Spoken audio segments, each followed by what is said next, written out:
getting worried about your health. Actually, we saw the doctor yesterday, Yeah. and he's the one who has lost I know. more weight than I know. all of us.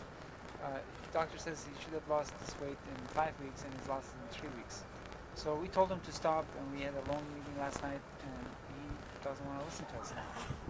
So I'm worried myself. Connie, you know what General Patton said. Okay. Do you? No, not really.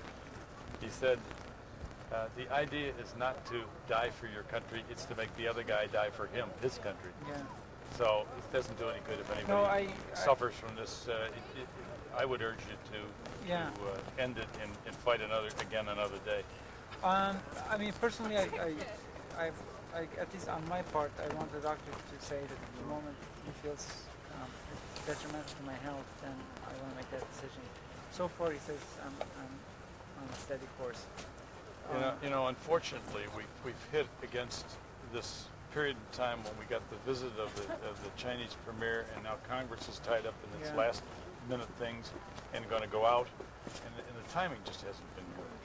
So I just think we've got to work it in such a way that you don't jeopardize your health and make certain that we can fight again.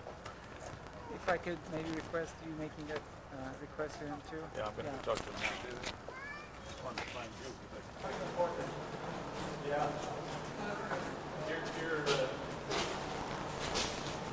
You're doing a very brave thing and a very important thing, but it does not do any good for you to jeopardize your health, because then you can't fight again.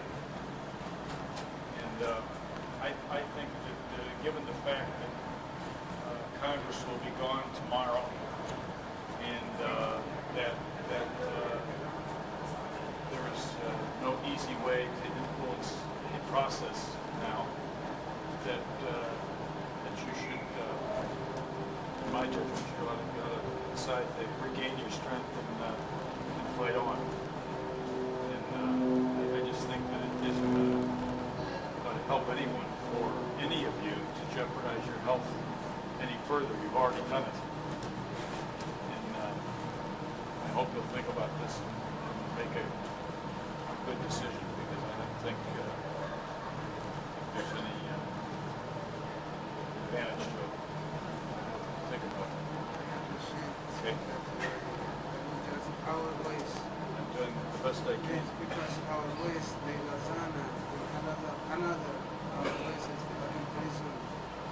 We don't have anything. They kill us without any exception. They kill our children, they kill our animals, they kill our forests. Please do something. Do the best I can. Please just be our voice. Do it. We don't have anything. And I appreciate that you were coming here. I will never forget. Well, Please, you are a great man. you take care of your health, and we'll do the best we can to raise our voices and make the people in the State Department listen, and hopefully make the President listen. So we'll all do the best we can. You can't be helpful if you let yourself be harmed. And you've been so strong, so resolute, but you have accomplished what we need to accomplish for your people.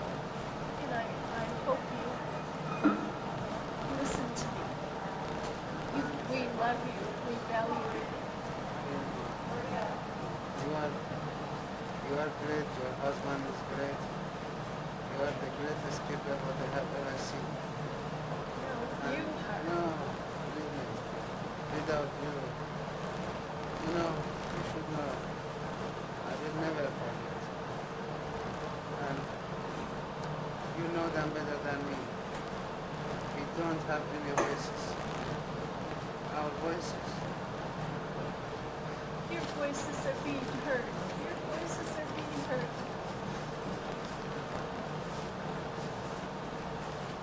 In They kill us without any exception.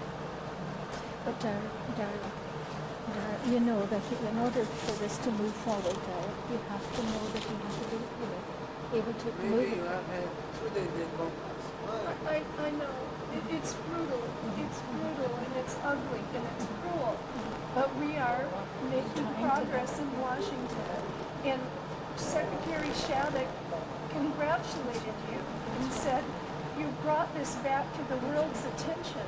And he sends his thanks. And he's sending his deputy, Stephen Coffey, to come and see you. Or Coffey has invited us to go to the State Department to see him.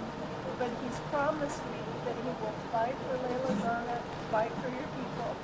But you are continuing the fast and will not help the situation. I mean, Ma'am, I will, I am honest with you. I have enough. I know how you feel. I feel the same way. But I know that we need you.